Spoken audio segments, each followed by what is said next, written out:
390번째 독서 요약입니다. 책 정보. 제목, 판교의 젊은 기획자들. 저자, 이윤주. 출판일, 2021년 12월 27일. 저자 소개, 이윤주.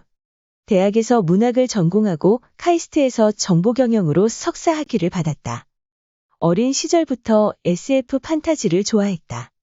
대학 시절까지는 스토리 작가가 되기를 꿈꿨으나 처음 스마트폰을 접한 후 큰 충격을 받아 IT 업계로 급전향했고 판타지를 현실화하는 신기술에 관심을 가지기 시작했다.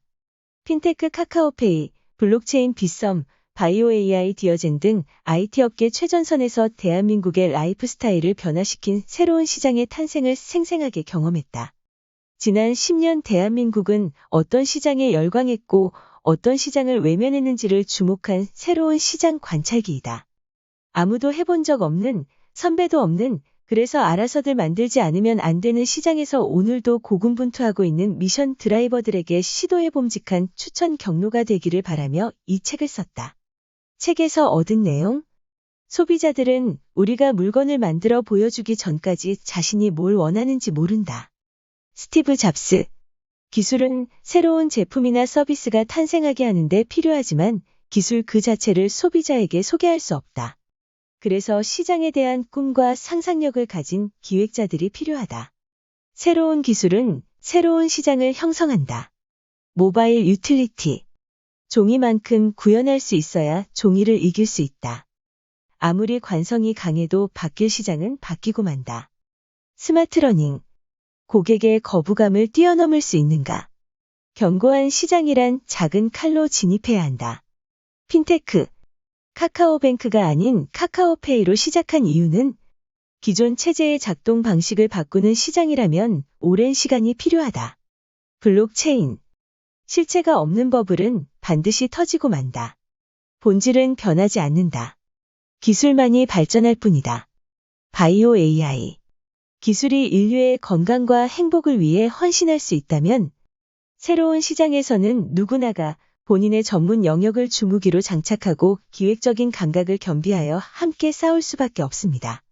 그렇기 때문에 PM과 PO와 같이 기획적 배경이 있는 사람은 물론이고 개발자나 디자이너, 생명과학 등 특정 분야의 전문가들도 통합적인 시각으로 프로젝트 팀원 모두를 살피며 올바른 방향으로 나아갈 수 있도록 독려하는 기획자가 될 수 있는 것입니다.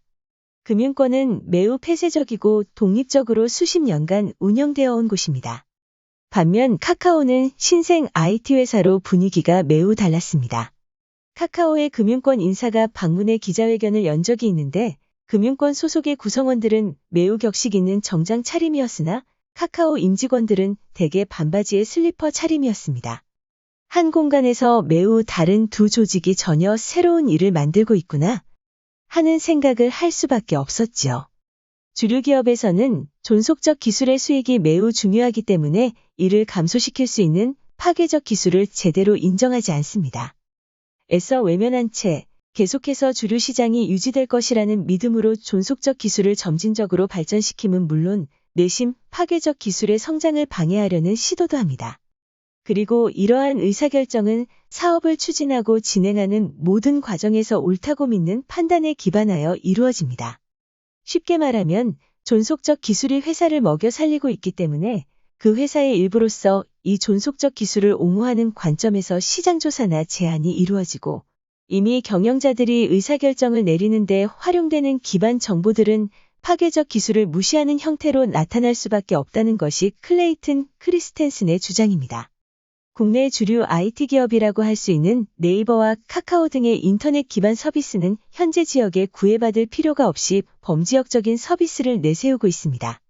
그러나 지역 기반의 관계를 중심으로 하는 서비스에는 매번 실패하고 말았습니다. 그러던 와중에 당근마켓은 당신의 근처에서 이루어지는 중고거래를 중심으로 지역사회에서 이루어질 수 있는 더 많은 기능들을 추가하고 있습니다. 중고거래는 당근마켓의 시작이었지 끝이 아니었던 것이지요. 만약 당근마켓이 다른 많은 중고거래 플랫폼처럼 더 다양하고 많은 물건에 초점을 맞추었다면 현재와 같은 서비스로 성장하기 어려웠을 것입니다. 새로운 시장은 언제나 낡은 시장의 이익과 충돌하며 나타납니다. 새로운 시장이 커질수록 낡은 시장은 작아질 수밖에 없다는 피할 수 없는 관계 방정식 때문입니다. 때문에 서로의 이익이 충돌한다고 해서 겁먹거나 새로운 시장으로 전환하려는 시도를 포기할 필요는 없습니다. 다만 이익의 충돌을 극복할 수 있는 전략적인 계획이 필요합니다. 사실 모든 문제는 단순하게 보면 다 비슷하다고 생각해요.